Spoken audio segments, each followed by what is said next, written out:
All right, welcome. Today, we're going to dive into something we all do every single day, making excuses. But it turns out there are these hidden rules behind it, and there's a lot more going on than just explaining what happened. So get this. Do excuses actually have a formula? Let's kick things off with a situation that I am pretty sure everyone, and I mean everyone, has been in before. Just think about it for a second. You're late. In one scenario, your best friend is the one waiting. Now imagine it's your strictest teacher.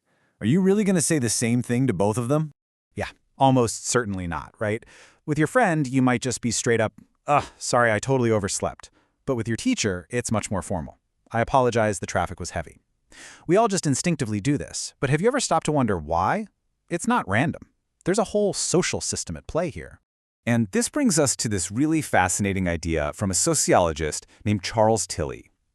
He basically argues that the reasons we give, well, they're not just words, they're actions. They're tools that we use to manage our relationships. So here's the key takeaway. An excuse isn't just a piece of information. Nope, it's a tool, a social move that we make to navigate our world. Every single time you give a reason, you're actually doing something. And this is the part that might bend your brain a little. The goal isn't always about telling the 100% absolute truth. It's about finding the right reason for that specific moment, for that specific person. It's all about keeping the social harmony. The reason you pick actually sends a signal that you get the relationship, you respect the rules, and you want to keep things cool between you. Now, Tilly didn't just stop there. He actually broke down all the reasons we give into 4 main types. The best way to think about them is like 4 different tools in your communication toolkit. So these 4 tools are conventions, stories, codes, and what are called technical accounts. Let's break down what each of these is, and probably more important, when you're supposed to use them. First up, we've got conventions. These are your standard, go-to, everyday excuses. Sorry, traffic was a nightmare, or my apologies, I have a prior engagement. The little details don't really matter. What matters is that you're making a polite gesture, just smoothing over a little bump in the social road.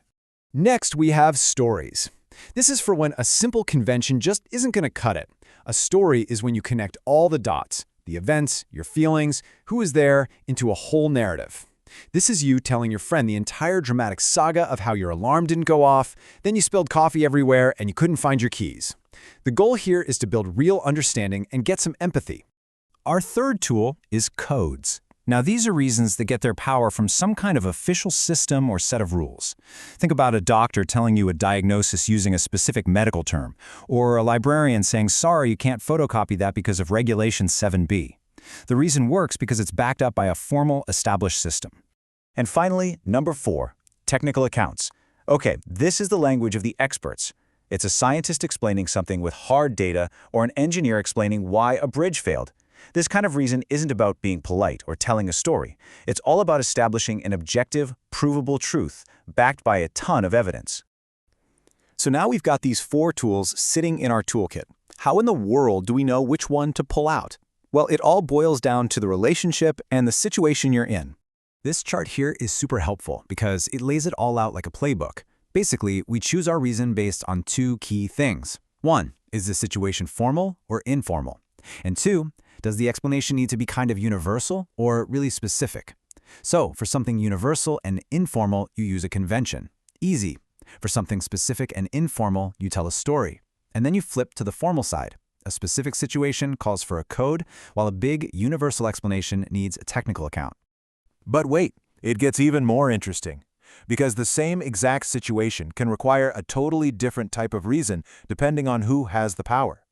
Someone in a position of power, a boss, a teacher, a parent, they might not even feel like they need to give a reason at all. They can just say, because I said so, and their authority is the reason.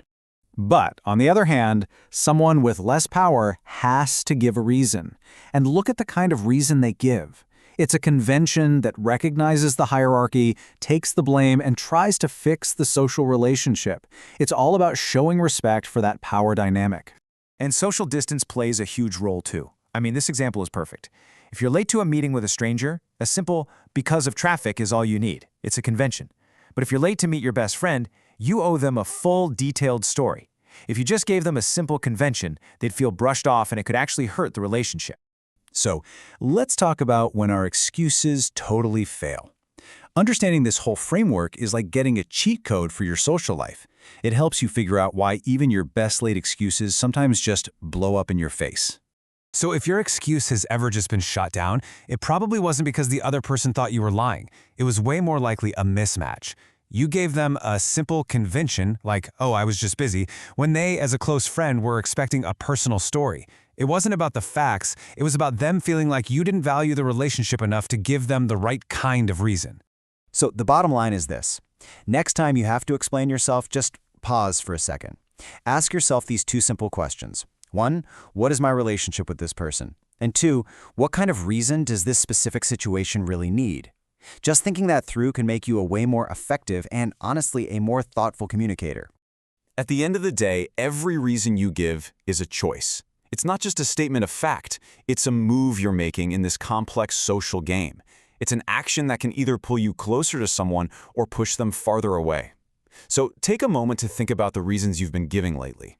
What are they really saying about you and about how you see the people in your life?